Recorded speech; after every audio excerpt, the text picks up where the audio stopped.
Modificar sua vida com poder.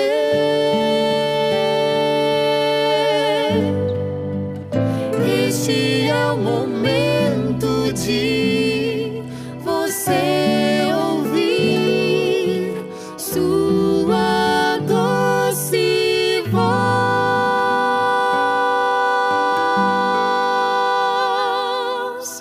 Nem sem demorar.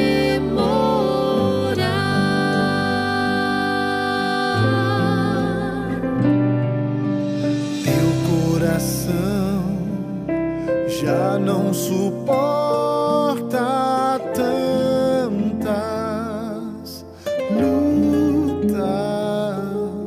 Só teu Senhor pode te dar conforto pleno, vida feliz. Ele te diz: só ao meu lado terá. Então, venha.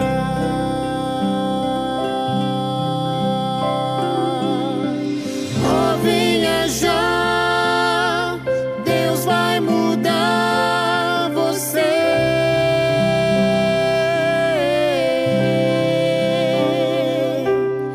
Modificar sua vida com poder.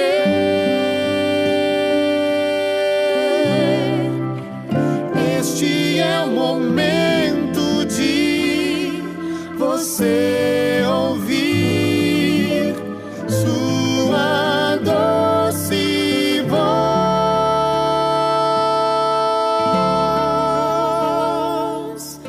Vem sem demorar. Este é o momento de você ouvir sua doce voz.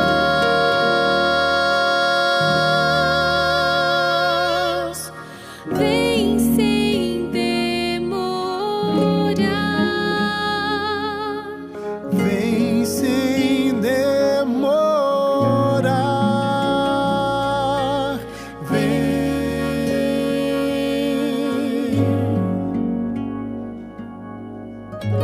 sem demorar.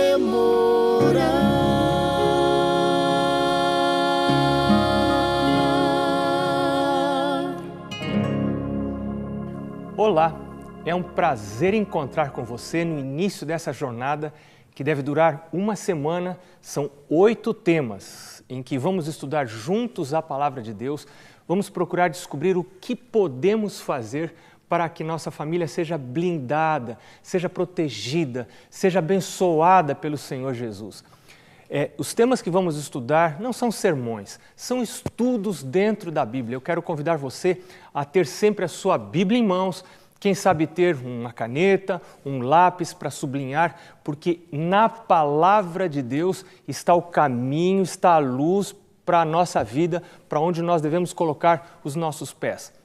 Antes de irmos para o estudo de hoje, que começa na primeira epístola de João, capítulo 5, versos 11 e 12, eu quero recomendar para você um livro que considero um livro muito especial. O livro O Lar Adventista não é um livro doutrinário, não é um livro proselitista, não é um livro apenas para adventistas, mas é um livro para toda a família cristã que deseja colocar em prática princípios cristãos no gerenciamento da sua vida familiar, na escolha das rotinas apropriadas, na maneira de se relacionar dentro de casa, entre o casal, entre os filhos. Eu tenho recomendado para casais de noivos que estão planejando já o casamento, já estão com data marcada para o casamento, e mesmo antes, para que comecem a ler devagar esse livro, absorvendo esses conceitos, sublinhando o livro, orando juntos. Por falar em namoro, noivado, nós vamos ter um tema sobre este assunto durante esta semana. Vamos falar sobre paternidade, vamos conversar sobre sexualidade, sobre divórcio, sobre casamento, enfim, sobre como incluir a Deus na realidade da vida em família. Vamos agora, com a palavra de Deus em nossas mãos, orar, pedindo a bênção de Deus sobre o estudo de sua palavra. Vamos orar. Senhor Deus, queremos convidar a Tua presença para a nossa vida, para esse estudo. Que o Teu Espírito Santo coloque dentro de nossa mente as verdades que necessitamos conhecer para a nossa salvação, para a salvação da nossa casa, da nossa família, dos nossos filhos. Senhor, vem estar conosco agora. Pedimos estas bênçãos em nome de Jesus. Amém. Se sua Bíblia já está aberta, na primeira epístola de João, capítulo 5, versos 11 e 12, você pode me acompanhar. Nós vamos ler juntos. Diz assim a palavra de Deus: E o testemunho é este, que Deus nos deu a vida eterna, e esta vida está no seu Filho. Aquele que tem o Filho tem a vida. Aquele que não tem o Filho de Deus não tem a vida. Quando eu descobri esse texto, a Mari e eu, minha esposa, estávamos passando por momentos muito difíceis na nossa vida conjugal.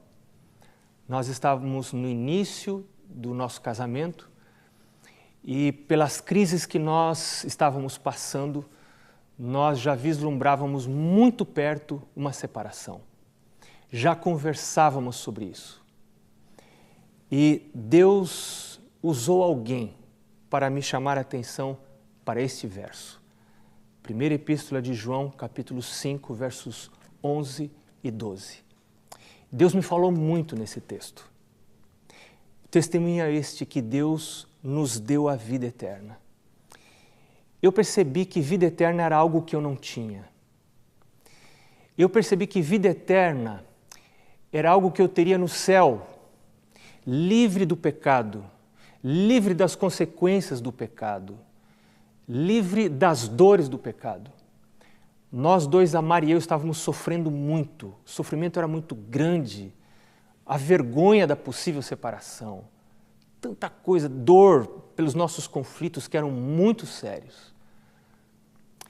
Mas por esse texto Deus estava me falando: filho, vida eterna é algo que você pode ter agora. Deus pode já dar para você o início da vida eterna. E o céu vai ser apenas a continuação desta vida eterna. E o primeiro verso que nós lemos, o verso 11, diz que esta vida está no Filho. O Filho de Deus é Jesus. Deus disse para mim: você quer ter vida eterna, meu filho? Você precisa ter o Filho de Deus. Você precisa ter Jesus. E de alguma maneira Deus me revelou que, apesar de eu já ter a igreja, de eu conhecer as doutrinas da igreja, de nós fazermos o culto da família em casa, eu não possuía o Filho de Deus. Eu não tinha comunhão com o próprio Jesus. Ter comunhão com Jesus é diferente de ter comunhão com a igreja. É diferente de ter comunhão com as doutrinas da igreja. É diferente de frequentar a igreja. É diferente de apenas fazer o culto. E o verso 12 diz: aquele que tem o Filho tem a vida. Aquele que não tem o Filho de Deus não tem a vida, vida eterna. Essa vida que Deus está querendo me dar hoje e que já é um início da vida eterna que vamos ter no céu, é algo diferente, é algo que produz um senso superior de realização, de satisfação. É algo que começa a operar no meu corpo, na minha mente, produzindo já o ambiente do céu, já me ajudando a viver na frequência do céu, já me ajudando a tornar a minha casa um cantinho do céu. E o que eu preciso fazer para ter o Filho? Para ter o Filho de Deus, para ter Jesus, eu preciso meditar em Jesus. Eu preciso diariamente tomar tempo para ir à presença dEle. Essa é a primeira coisa. Tomar textos da Bíblia que falem de Jesus, meditar nele, conversar com ele, procurar memorizar esses textos e procurar entrar à presença de Jesus, imaginar o cenário, contemplar, esta é a arte da contemplação. Paulo diz em Coríntios, contemplando como por espelho a face do Senhor, o rosto do Senhor, nós somos transformados de glória em glória. E eu entendi que quando eu contemplo Jesus, o caráter de Jesus começa a tomar posse do meu caráter. Haviam algumas coisas em meu caráter que me causavam problemas e que me faziam maltratar às vezes até as pessoas que eu amava, como por exemplo minha esposa. Eram traços de caráter contra os quais eu não tinha força para lutar. Mas a palavra de Deus diz que contemplando a Jesus, como por espelho, nós somos transformados. O Senhor Jesus começa a colocar em mim um novo caráter, uma nova natureza através desse processo de contemplação. Então a primeira coisa que eu preciso fazer é tomar tempo para passar na presença de Jesus, meditando em textos da Bíblia que falem sobre Ele, sobre o próprio Filho de Deus. Depois eu preciso orar, ainda em particular, sozinho eu com Deus, com meu Deus. Eu preciso abrir meu coração para Deus em oração.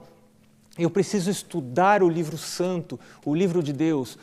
Escondi a tua palavra no meu coração, disse Davi, para não pecar contra ti. Esse livro, pingando na minha cabeça, vai transformar a minha vida. Diz o ditado popular, água mole em pedra dura, tanto bate até que fura. Este livro na minha mente, mais do que a mídia, mais do que os outros entretenimentos, vai influenciar a minha mente para vibrar na frequência do céu. Eu preciso estudar as coisas de Deus, eu preciso passar tempo com as coisas de Deus. Em segundo lugar, eu preciso tomar tempo para estar com Deus em família. E agora eu estou falando para você do culto da família. Culto da família deve ser um momento rápido. Eu quero falar do culto da família todos os dias. Amanhã vou perguntar para você como foi o culto da família na sua casa. Você quer fazer o culto da família? Vou explicar para você. A gente faz assim. Reúne a família, claro que primeiro precisa fazer um contrato. Você precisa conversar com o seu cônjuge, com a sua esposa, com o seu marido, fazer o contrato com os filhos, dizer, filhos, esposa, marido, nós queremos mudar a rotina da nossa casa, nós queremos mudar o rumo da nossa casa, nós queremos, em vez de buscar coisas materiais apenas, buscar as coisas desse mundo, nós queremos buscar o reino de Deus em primeiro lugar, porque a Bíblia diz que se eu buscar em primeiro lugar o reino de Deus, todas as outras coisas vos serão acrescentadas, mas primeiro lugar é primeiro lugar. Então a gente deve buscar a Deus assim que acorda.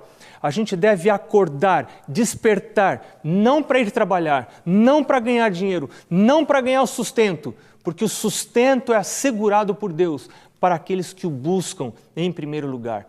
Então nós queremos nos reunir para buscar o reino de Deus. Como que a gente faz isso? É um momento muito rápido, não deve ser demorado. Se o culto da família em sua casa é demorado, ele vai terminar, porque não é esse o plano de Deus. É um momento muito curto, 5, 7 minutos no máximo, em que você vai fazer 3 coisas.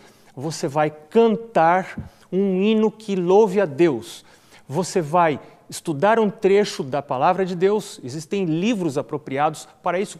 Existem meditações diárias. O livro Meditações Diárias, por exemplo, é um livro devocional que tem uma meditação sobre a palavra de Deus para cada dia do ano, com um texto da Bíblia como cabeçalho, para você memorizar, talvez, e então você estuda, você lê uma página, você lê aquilo em 3 minutos, 4 minutos, 5 minutos com a sua família. E no final do culto, você vai orar, pedindo a bênção de Deus para a sua família. Sabe, os anjos de Deus fazem um muro de proteção em volta de famílias que se dedicam assim a Deus pela manhã. E por fim, tem mais uma coisa que você precisa fazer. A terceira coisa, você já buscou a Deus em particular, no começo do dia. Você buscou a Deus em família, no começo do dia. E agora a terceira coisa, você precisa buscar a Jesus coletivamente.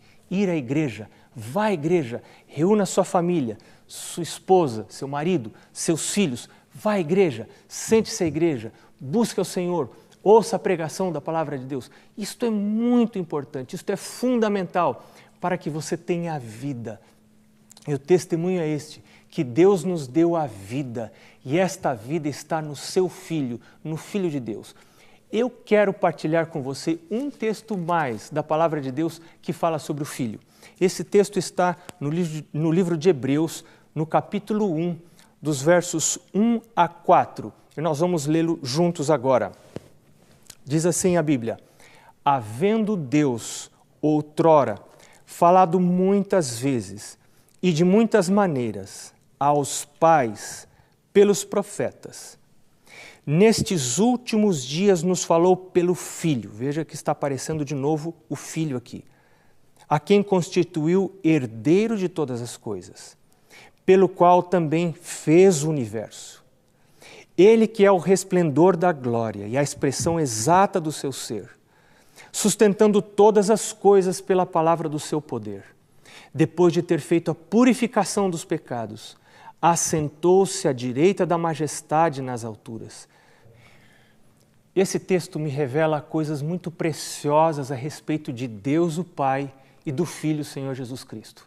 A primeira delas está aqui no verso 1. Diz que Deus outrora falou muitas vezes e de muitas maneiras aos pais pelos profetas. Sabe, a iniciativa de falar, a iniciativa de comunicar é de Deus, porque Deus quer me ajudar. Deus quer ajudar você.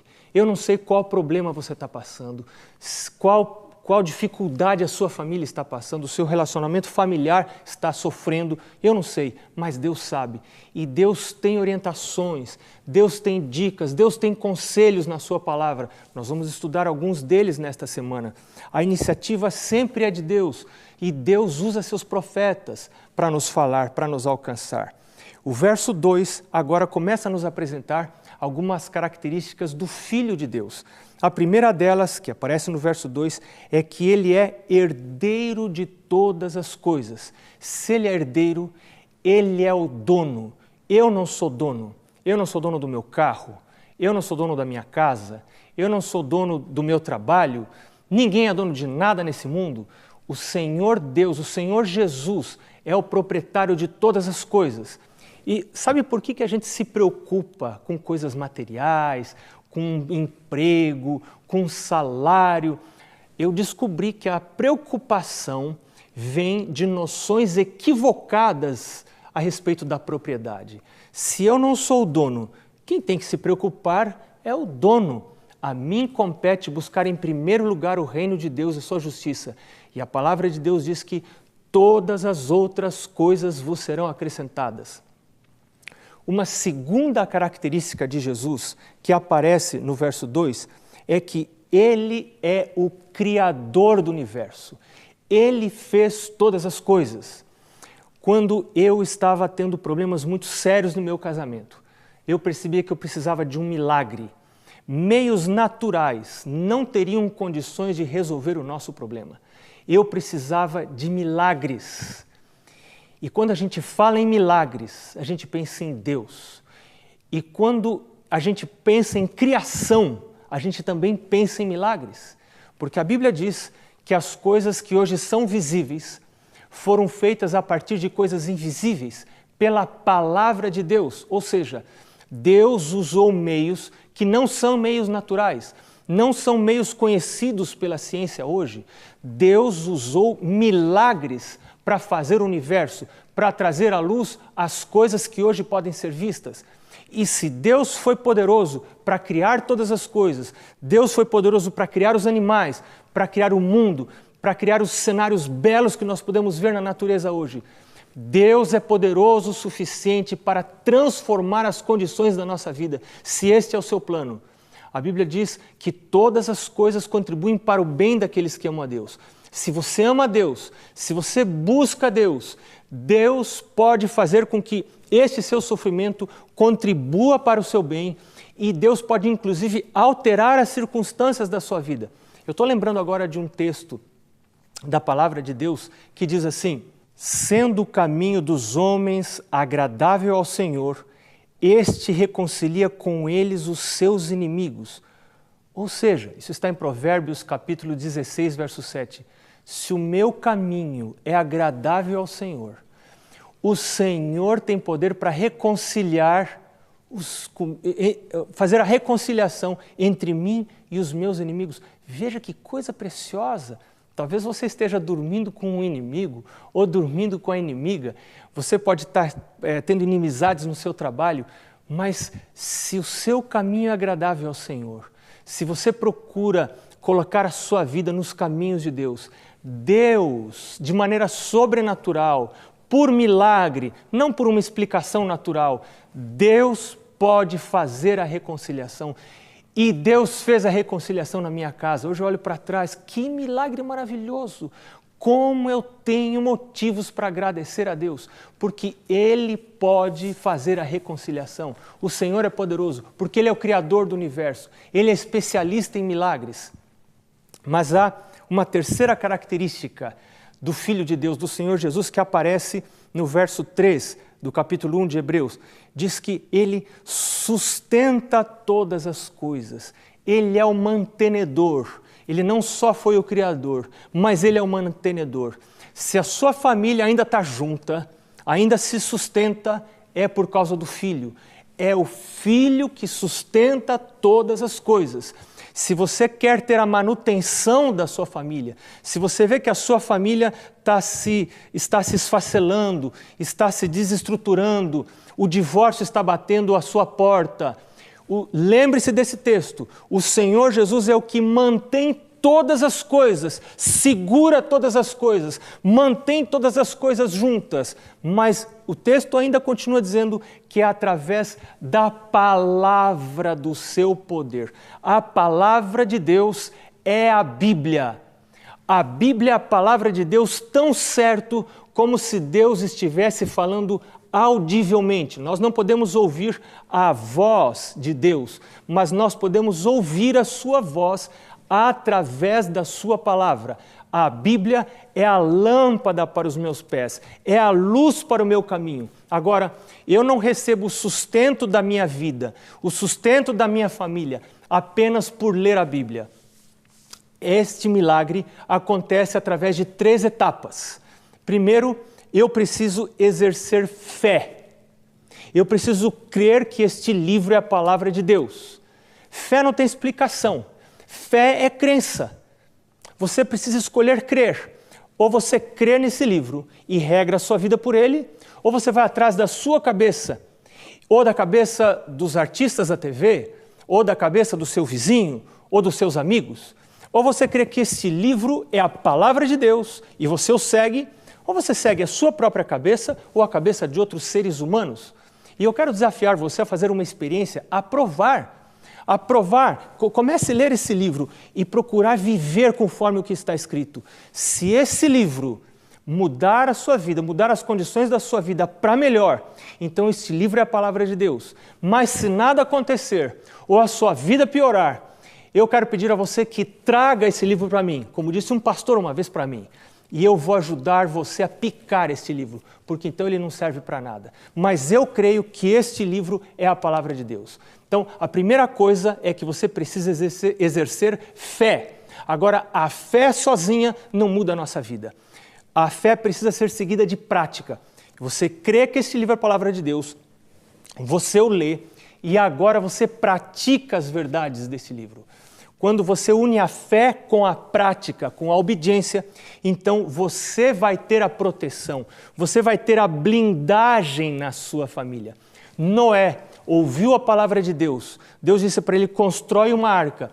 Noé creu na palavra de Deus, Noé praticou a palavra de Deus, construiu a sua arca. E lá em Hebreus capítulo 11, verso 7, diz que isto foi para a salvação da sua casa.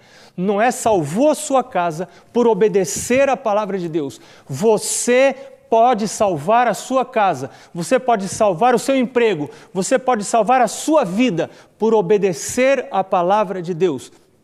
E o último aspecto que eu quero destacar a respeito do Senhor Jesus é que, diz aqui no verso 3, depois de ter feito a purificação dos pecados, assentou-se à direita da majestade nas alturas. Eu adoro um Deus que fez purificação de pecados. Eu sou pecador, eu tenho falhas. Quando eu comparo minha vida com este livro, eu percebo que existem muitas diferenças.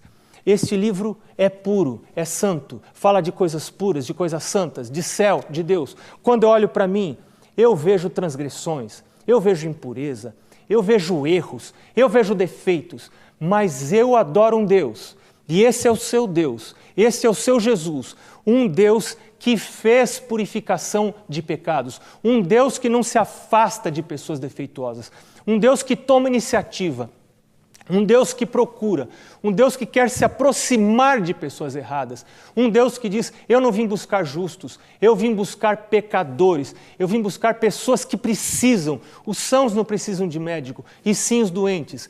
E a Bíblia diz que Jesus morreu por pecadores. O pecado ocasiona a morte, o salário, a consequência do pecado é a morte. Mas Jesus veio a este mundo, desceu aqui, tomou nosso pecado sobre si. E onde está pecado, está a morte. E Jesus morreu com os nossos pecados, para que nós pudéssemos receber a vida que era dele. Ele fez uma troca. E é por isso, meu amigo, minha amiga, que no início dessa semana eu quero convidar você a aceitar a morte de Jesus por você. Aceitar a morte de Jesus pelos seus pecados. Dizer, Senhor Jesus, perdoa meus pecados, confesse seus pecados a Jesus. Diga a Jesus, como disse Davi, no Salmo 51, verso 10, cria em mim, ó Deus, um coração puro, renova dentro em mim um espírito reto. Peça isso para Deus. E sabe o que Jesus vai dizer para você? Ele vai dizer o que está no livro de Ezequiel, capítulo 36, verso 26. Dar-vos-ei um coração novo, porei dentro em vós um espírito novo. Tirarei de vós o coração de pedra e vos darei um coração de carne. Este é o milagre que o Senhor Jesus quer fazer em mim, quer fazer em você hoje. O estudo da palavra de Deus nos está estendendo um convite. Esse convite vem da parte de Deus. E eu quero fazer esse convite para você em nome de Deus. Para você aceitar Jesus na sua família. Aceitar Jesus como Criador, como mantenedor, como aquele que pode fazer milagres, como aquele que sustenta todas as coisas e como aquele que purifica a nossa vida. Ele quer purificar minha vida, quer purificar a sua vida. Ele pode restaurar as coisas. O Robson vai cantar um hino que nós vamos cantar todos os dias desta semana, juntos, que fala desse milagre de Deus. Enquanto ele canta, eu vou estar orando por você, por mim, por todos nós. Vamos cantar juntos.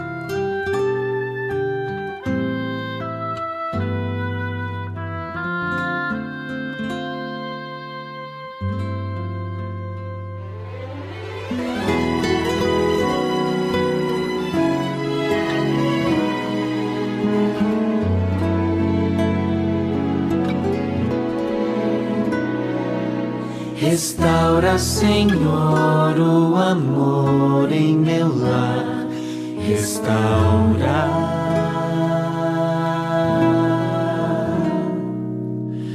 Torna meu lar um cantinho do céu.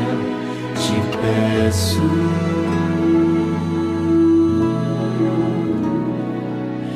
Molda-me os pensamentos.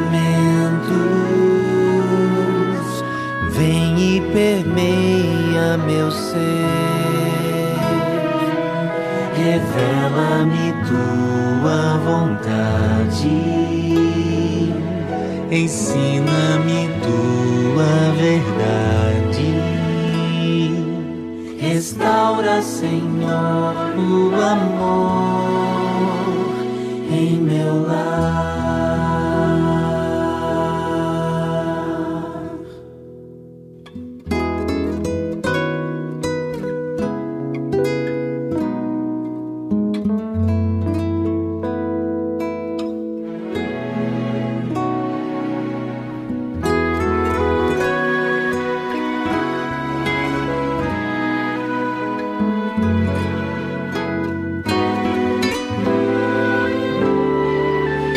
Restaura, Senhor, o amor em meu lar.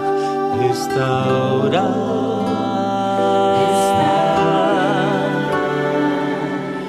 Torna meu lar um cantinho do céu, te peço.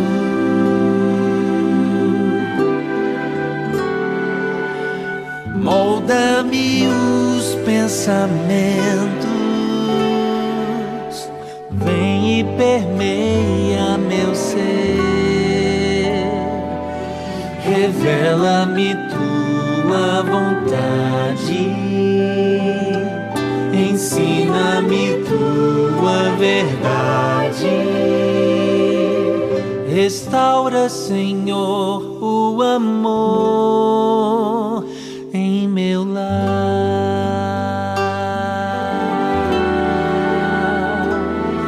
Restaura, Senhor, o amor em meu lar.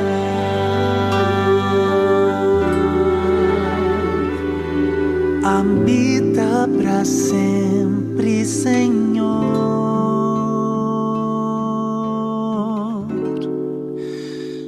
em meu lar.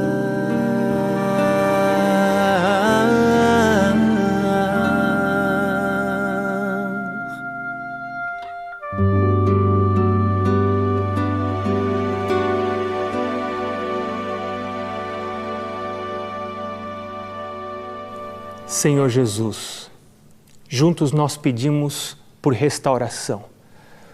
O Senhor é um Deus que vê, o Senhor é um Deus que ouve, o Senhor é um Deus que sabe todas as coisas, que conhece a dor, que conhece as alegrias e pode nos levar da dor para a alegria. Então, Senhor, faz da nossa casa um cantinho do céu, molda os nossos pensamentos para a Tua honra e para a Tua glória. Em nome de Jesus. Amém.